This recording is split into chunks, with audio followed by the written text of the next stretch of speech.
Dito po ay magtatanong si kapatid na Andy Rose Goyal, isa pong 13 years old. Narito po siya.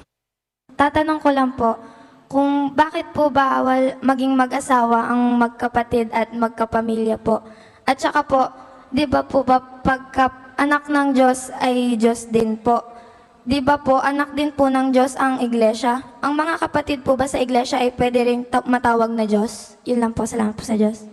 Tayo natin ng Juan 10:34. Sinagot sila ni Jesus, "Hindi baga nasusulat sa inyong kautusan, aking sinabi, kayo'y mga Diyos?" Kung tinawag niyang mga Diyos, yaong mga dinatnan ng salita ng Diyos, at hindi mangyayaring sirain ang kasulatan. Ang kasulatan di dapat masira, hindi nasisira.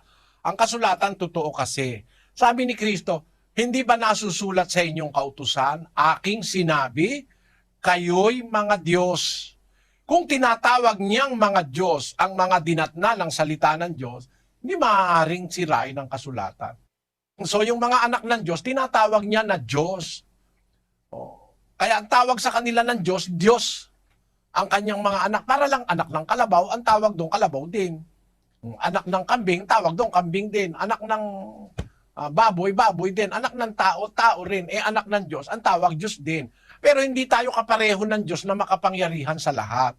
Tinatawag tayong mga Diyos, pero hindi tayo katulad ng Diyos na makapangyarihan sa lahat, na meron din tayong ganong kapangyarihan. Hindi. Kasi ang Diyos, ang tawag sa Kanya, makapangyarihan sa lahat. Ibig sabihin, nasa ilalim tayo ng kapangyarihan ng Diyos.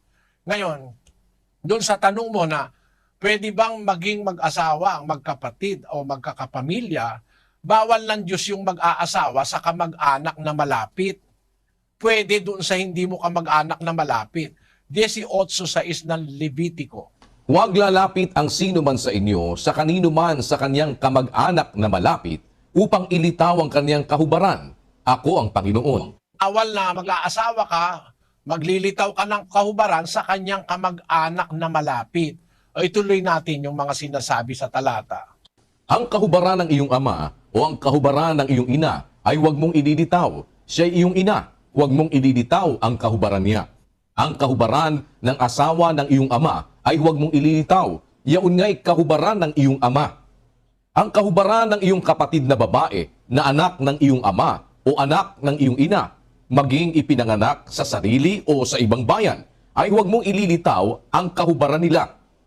Ang kahubaran ng anak na babae ng iyong anak na lalaki o ang anak na babae ng iyong anak na babae ay huwag mong ililitaw ang kahubaran nila, sapagkat ang kahubaran nila ay kahubaran mo rin.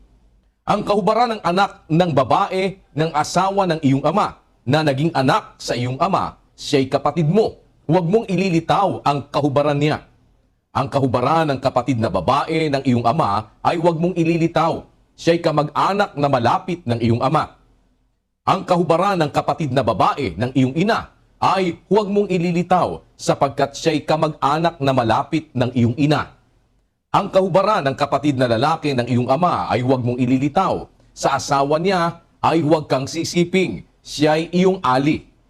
Ang kahubaran ng iyong manugang na babae ay huwag mong ililitaw. Siya'y asawa ng iyong anak. Ang kahubaran niya ay huwag mong ililitaw.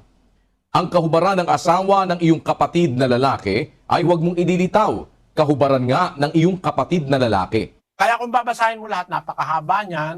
Pagkakamag-anak na malapit, hindi dapat maging asawa. Bakit mo tinanong yan, kapatid? Naisip ko lang po kasi kung bakit po kasi bawal maging mag-asawa po yung magkapatid po. Ang isang dahilan pa, no, natuklasan ng siyensya, pag nag-asawa yung magkapatid, ang nagiging anak nila may mga abnormalities. Mga abnormal ang karamihan.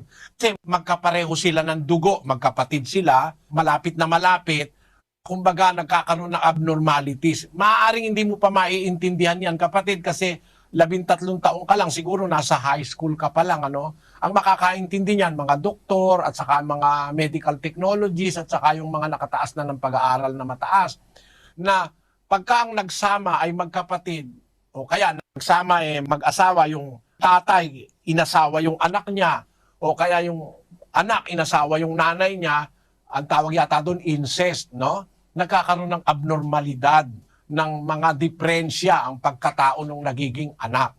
Yon ay alam ng siyensya yon. Pero sa Biblia, bago pa matuklasan ng siyensya, bawal na yon, kapatid. Sana naunawaan mo. Punta naman po tayo